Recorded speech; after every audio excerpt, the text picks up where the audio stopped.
News 18 Bangla স্বাগত। আমি সব্যসাচী আপনাদের সঙ্গে। ভুয়ো আইএএস, ভুয়ো টিকা, করোনা টিকা নয়, অ্যান্টিবায়োটিক অ্যামিকাসিন দেওয়া হচ্ছিল ভুয়ো আইএসএফ এর টিকা ক্যাম্পে। তদন্তে নেবে এমনটাই দাবি পুলিশের।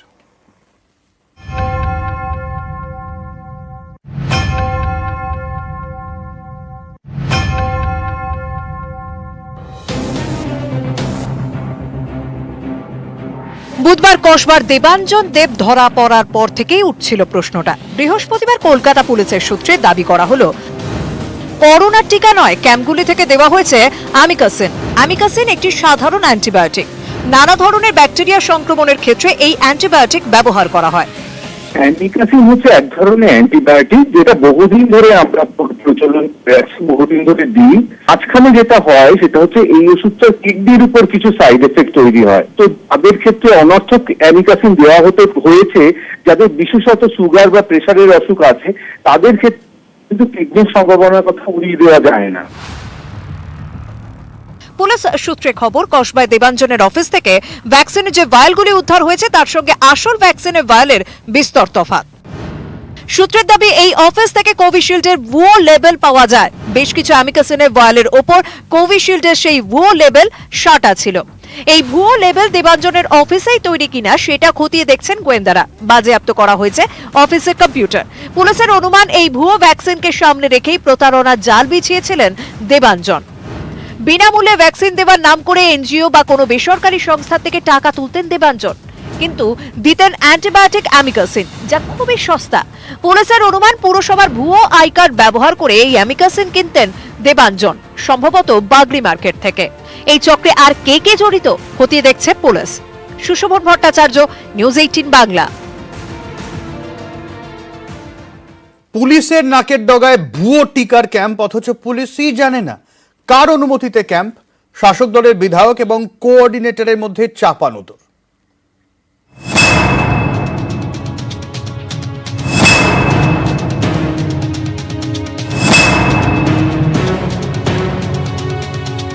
মেরে কেটে 1 কিলোমিটার দূরে কসবা থানা, সেখানেই পুরসভার ব্যানার ঝুলিয়ে রমরমিয়ে চলল ভুয়ো আইএএস এর ভ্যাকসিন ক্যাম্প। তাও 1 বা 2 দিন নয়, টানা 1 মাস ধরে। শুধু কসবা নয়, এই ক্যাম্পে এসে টিকা নিলেন দূর দূরান্তের লোকজন। অনেকেই প্রশ্ন তুলছেন, থানার এত কাছে পুরসভার ব্যানারে ক্যাম্প চলল, অথচ পুলিশই টের পেল না। সূত্রের খবর, কদিন আগেই এই টিকা কেন্দ্রে লাইন দিয়ে গন্ডগোল বাঁধে। তখন কসবা থানার পুলিশ যায়।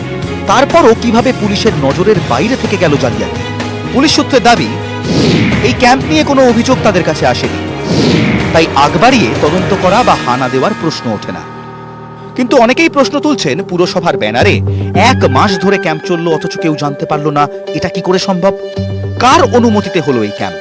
এই প্রশ্নেই দড়ি টানাটানি শুরু হয়েছে শাসক দলের বিধায়ক এবং ওয়ার্ড কোঅর্ডিনেটরের মধ্যে। আমি যেটা জানছিলাম যে এটা ক্যাম্প হতে পারে, কিন্তু কারা করছে, কে করছে, কোথায় হচ্ছে এ সম্বন্ধে আমার কোনো ধারণা ছিল না। যখন আমি খবর পেলাম তখন আমি স্পেশাল কমিশনার তাপস চৌধুরীকে জানাই, এবং তাপস চৌধুরী গোটা ঘটনাটা তদন্ত করেছেন, এবং আমি সঙ্গে সঙ্গে কসবা থানার পুলিশকেও জানাই, তারাও যথাযথ ব্যবস্থা নিয়েছেন। সূত্রের খবর, তৃণমূলের এই ওয়ার্ড প্রেসিডেন্টের নাম রবিন দাস।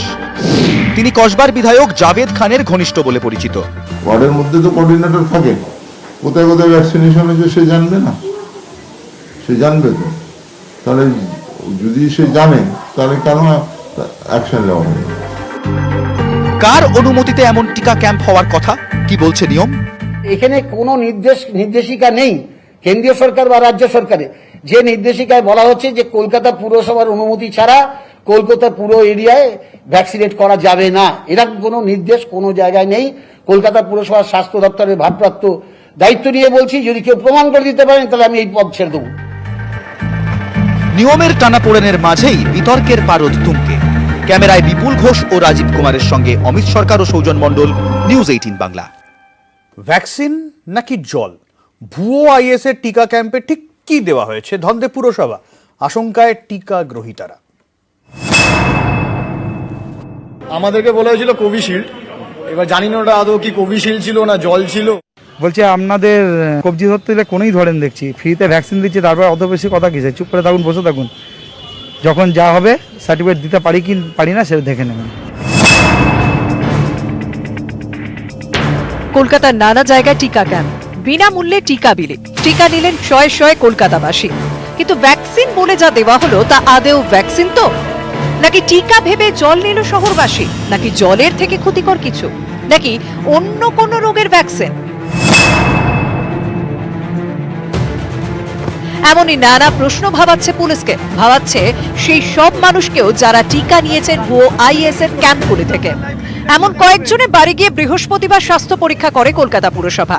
অনেকেরই দাবি টিকা নেওয়ার পর র্যাশ বেরিয়েছে।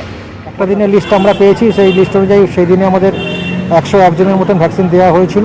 তো বাকি ডেটাবেস আমাদের কাছে এখনো আমরা হাতে পাইনি। ভ্যাকসিন যারা নিয়েছে তাদের তো কোনো সমস্যা দেখছি না, তারা বলছে আমাদের কিছু না, গা হাত পা ব্যথা, জাস্ট এইটুকু কমপ্লেন, আর কিছু না। সূত্রের খবর, ভুয়ো আইএস এর কাছ থেকে বাজেয়াপ্ত ভায়ালের নমুনা পাঠানো হয়েছে ল্যাবে। পরীক্ষার রিপোর্ট এলেই বোঝা যাবে করোনার ভ্যাকসিন দেওয়া হয়েছে নাকি অন্য কিছু। পাশাপাশি ভায়ালের সিরিয়াল এবং ব্যাচ নম্বর পাঠানো হচ্ছে সংশ্লিষ্ট টিকা সংস্থার কাছে। আমি যেটা চোখে দেখেছি, আমাদের যে 10 ডোজের ভায়োলের যে সাইজ চোখে দেখা, আমি এমনি দেখিনি, মানে ছবিতে এই সাইজটাও কিন্তু অনেক ছোট ছিল, এবং সেই লেভেল আর আমরা যেটা দিই এক লেভেল নয়। টিকা আসল না জাল? সত্যি কি করোনার ভ্যাকসিন? উত্তর খুঁজছে পুলিশ। বৃহস্পতিবার দেবাঞ্জন দেবকে নিয়ে তার কসবার অফিসে তল্লাশি চালায় পুলিশ এবং ফরেনসিক দল। দেবাঞ্জনের এই অফিস থেকেই মেলেই ভায়াল। সব রকম আছে। কি আছে? অনেক ভায়াল আছে, প্রচুর ভায়াল আছে। আইএএস তো ভুয়ো, তার ক্যাম্প থেকে দেওয়া ভ্যাকসিন কি আসল? তদন্ত চলছে। ক্যামেরায় সঞ্জয় মণ্ডল ও মনোজ সিং এর সঙ্গে সুশোভন ভট্টাচার্য ও পারাদীপ ঘোষ, নিউজ 18 বাংলা। অন্যান্য খবরে চোখ রাখবো। বিজেপির আপত্তি খারিজ, বিধানসভায় পিএসসির সদস্য হলেন মুকুল রায়। এবার কি চেয়ারম্যানের চেয়ারে মুকুল? এই নিয়ে জোর জল্পনা।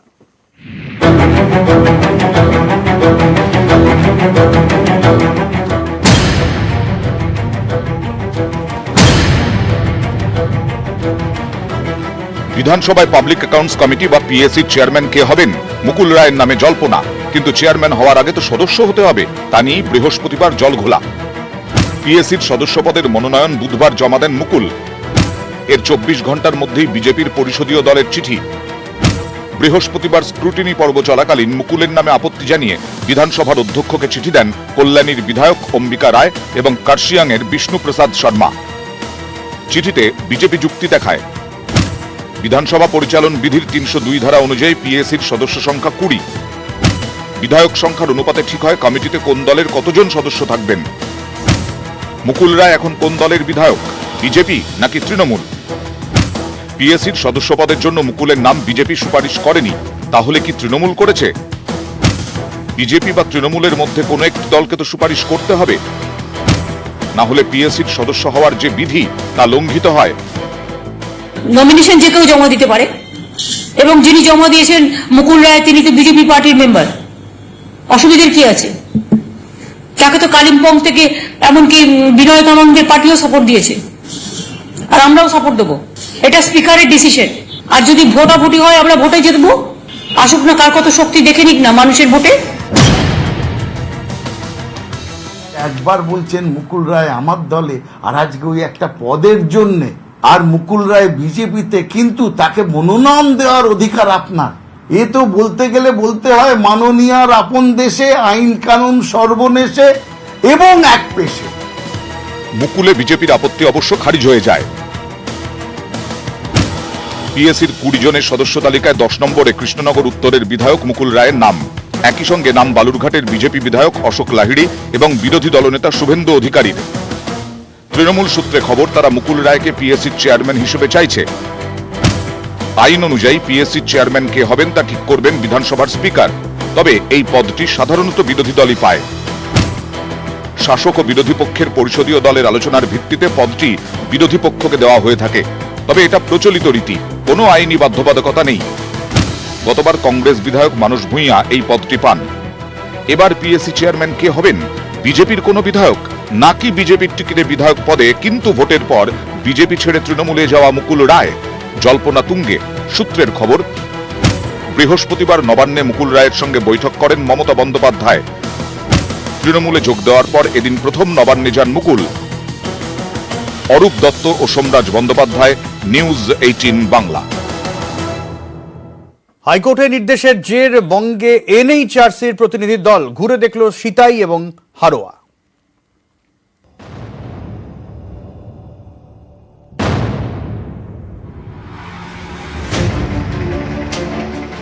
জাতীয় মানবাধিকার কমিশনের তৈরি কমিটির প্রতিনিধি দল একদল ঘুরল উত্তরবঙ্গে, আরেক দল দক্ষিণে। বাংলায় ভোট পরবর্তী অশান্তির অভিযোগ তুলে সম্প্রতি একাধিক জনস্বার্থ মামলা দায়ের হয় কলকাতা হাইকোর্টে। সেই মামলায় সমস্ত অভিযোগ খতিয়ে দেখতে জাতীয় মানবাধিকার কমিশনকে কমিটি গঠনের নির্দেশ দেয় হাইকোর্টের বৃহত্তর বেঞ্চ। হাইকোর্ট তার নির্দেশে বলে, পশ্চিমবঙ্গে ভোট পরবর্তী অশান্তির অভিযোগ খতিয়ে দেখে ব্যবস্থা নেবে কমিটি। অভিযোগ খতিয়ে দেখতে প্রয়োজনে জেলায় জেলায় ঘুরবেন কমিটির সদস্যরা। এই নির্দেশ মতো বৃহস্পতিবার রাজ্যে কমিশনের তৈরি কমিটির সদস্যরা একটা দল বাগডোগরা বিমানবন্দর থেকে সড়ক পথে পৌঁছন Cooch Behar circuit house. Circuit house থেকে এনএইচআরসির প্রতিনিধিরা যান সিতাই বিধানসভা এলাকায়। সেখানে জামাদরবশ গ্রাম ঘুরে দেখে বাসিন্দাদের সঙ্গে কথা বলেন তারা। না, এমনি তো কোনো আশ্বাস দিলেন না, এইটুকুই জিজ্ঞাসা করে উনি ছাড়ে চলে গেলেন। বাস এইটুকুই জিজ্ঞাসা করলো ছেলেটা কিভাবে মারা গেল, কোন পার্টি করে, বিজেপি করছিল। এনএইচআরসির তৈরি কমিটির প্রতিনিধিরা 4 দিন কোচবিহারে থাকবেন। শীতলকুচি, নাটাবাড়ি, তুফানগঞ্জ সহ বিভিন্ন জায়গায় যাবেন। একইভাবে এদিন আরও একটি টিম দিল্লি থেকে কলকাতা বিমানবন্দরে পৌঁছয়। সেখান থেকে তারা যায় উত্তর 24 পরগনার হাড়োয়ায়, স্থানীয়দের সঙ্গে কথা বলেন। সবশেষে হাড়োয়া থানায় বৈঠক। নিউজ 18 বাংলা। নন্দীগ্রাম মামলায় বিচারপতি কৌশিক চন্দ্রের ওপর অনাস্থা মামলা থেকে স্বেচ্ছায় সরুন। বিচারপতি কৌশিক চন্দ্রের কাছে আবেদন মমতা বন্দ্যোপাধ্যায়ের। বিচারপতির সঙ্গে বিজেপির যোগের দাবিতে সওয়াল আইনজীবী অভিষেক মনু সিংভির। নন্দীগ্রাম বিধানসভা ভোটের ফল নিয়ে প্রথম থেকেই কারচুপির অভিযোগ তুলেছে তৃণমূল। ফলকে চ্যালেঞ্জ করে ইলেকশন পিটিশন দাখিল করেছেন মমতা বন্দ্যোপাধ্যায়। হাইকোর্টে মামলা যায় বিচারপতি কৌশিক চন্দ্রের বেঞ্চে। এই বিচারপতির বিরুদ্ধে বিজেপি ঘনিষ্ঠতার অভিযোগে সরব তৃণমূল শিবির।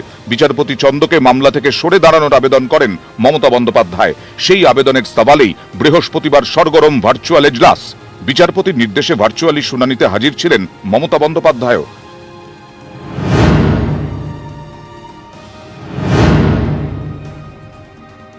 নন্দীগ্রামে তৃণমূল প্রার্থী মমতা বন্দ্যোপাধ্যায়ের হয়ে সওয়াল করেন সিনিয়র আইনজীবী অভিষেক মনু সিংভি। ইলেকশন পিটিশন নাকি বিচারপতির সরে যাওয়ার আবেদন, কোন বিষয়টি শুনানি হবে? বৃহস্পতিবার শুরুতেই তা নিয়ে প্রশ্ন ওঠে। বিচারপতি কৌশিক চন্দ্র বলেন, 18 জুন মামলা তালিকাভুক্ত হয়, সেদিনও মামলা সরানোর কথা বলেননি। অভিষেক মনু সিংভি তখন বলেন তারা আলাদা আবেদন করতে চেয়েছিলেন, তাই সেদিন বিষয়টি তোলা হয়নি। বিচারপতি তখন বলেন সেক্ষেত্রে আবেদন ভারপ্রাপ্ত প্রধান বিচারপতির বিচার্য। বিচারপতি প্রশ্ন তোলেন, তাহলে তার কি করা উচিত? ভারপ্রাপ্ত প্রধান বিচারপতির নির্দেশের অপেক্ষা করা উচিত নাকি মূল মামলার শুনানি শুরু করা উচিত? অভিষেক মনু সিংভি বলেন এটা পুরোপুরি বিচারপতির সিদ্ধান্ত। আবেদন বিচার করে তিনি মামলা থেকে সরতে পারেন। কেন অন্য এজলাসে মামলা সরবে তা নিয়ে যুক্তি সাজাতে গিয়েই বিচারপতি বিজেপি যোগের অভিযোগ টেনে আনেন অভিষেক মনু সিংভি। এর সপক্ষে বেশ কিছু নথিও পেশ করেন। তৃণমূল প্রার্থী মমতা বন্দ্যোপাধ্যায়ের আইনজীবী বলেন, অনাস্থা এবং আশঙ্কা যুক্তিসঙ্গত। বিজেপির আইনি সেলের প্রধান ছিলেন বিচারপতি। বিজেপির হয়ে অনেক মামলা লড়েছেন, কিন্তু এখনো স্থায়ী বিচারপতি নন। মুখ্যমন্ত্রী এ বিষয়ে আপত্তি জানিয়েছেন। এমন হলে তার মক্কেল ন্যায় বিচার থেকে বঞ্চিত হতে পারেন বলেও আশঙ্কা প্রকাশ করেন অভিষেক মনু সিংভি। তিনি বলেন, বিচার হলেই হয় না, বিচারে আস্থাও থাকতে হয়। মুক্তমনা জনতার এই বিচারে আস্থা থাকবে না। অবিচারের আশঙ্কার ধারণাকে মান্যতা দেওয়া উচিত। তখনই বিচারপতি কৌশিক চন্দ্র বলেন, বিচার ব্যবস্থায় অবিচারের ধারণার কোনো স্থান নেই। বিচারপতি কৌশিক চন্দ্রের বিজেপি ঘনিষ্ঠতার প্রমাণে অনেক টুইটের কথা উল্লেখ করেন অভিষেক মনু সিংভি। ডেরেক ওব্রায়েন, প্রশান্ত ভূষণের টুইটের উল্লেখ করেন। এই টুইট যে তিনিও লক্ষ্য করেছেন সেটা জানান বিচারপতি। উনি বিজেপির মেম্বার ছিলেন, উনি বিজেপির হয়ে প্রচুর মামলা করেছেন।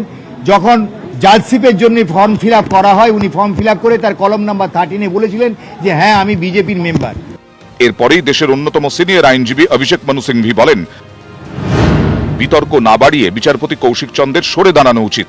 বিচারপতি কৌশিক চন্দ্র তখন বলেন, অভিষেক মনু সিংভিও কংগ্রেসের সঙ্গে যুক্ত, কিন্তু তৃণমূলের হয়ে সওয়াল করছেন, তা নিয়ে তো হইচই হচ্ছে না। আইনজীবী অভিষেক মনু সিংভি তখন বলেন, বিচারপতি এবং আইনজীবীর ভূমিকা এক নয়। বিচারকের ভূমিকা পবিত্র, আইনজীবীর থেকে আলাদা। নন্দীগ্রামের মানুষ সম্পূর্ণভাবে আশাবাদী আইনের উপরে, যে আইনের সঠিক বিচার আমরা পাবো, আমরা রিকাউন্টিং হবে, সেই আস্থায় আমরা আছি। মামলা ছাড়ার আবেদনের রায়দান আপাতত স্থগিত রেখেছেন বিচারপতি কৌশিক চন্দ্র। অর্ণব হাজরা, নিউজ 18 বাংলা। গুগলের সঙ্গে গাঁটছড়া সেপ্টেম্বরে আত্মপ্রকাশ করছে বহু প্রতীক্ষিত জিও ফোন নেক্সট। রিলায়েন্স ইন্ডাস্ট্রিজের বার্ষিক সাধারণ সভায় ঘোষণা চেয়ারম্যান মুকেশ আম্বানির। মাইক্রোসফট, গুগল, ফেসবুকের সঙ্গে পার্টনারশিপ। 2G মুক্ত 5G যুক্ত ভারত গড়ার লক্ষ্যে পদক্ষেপ।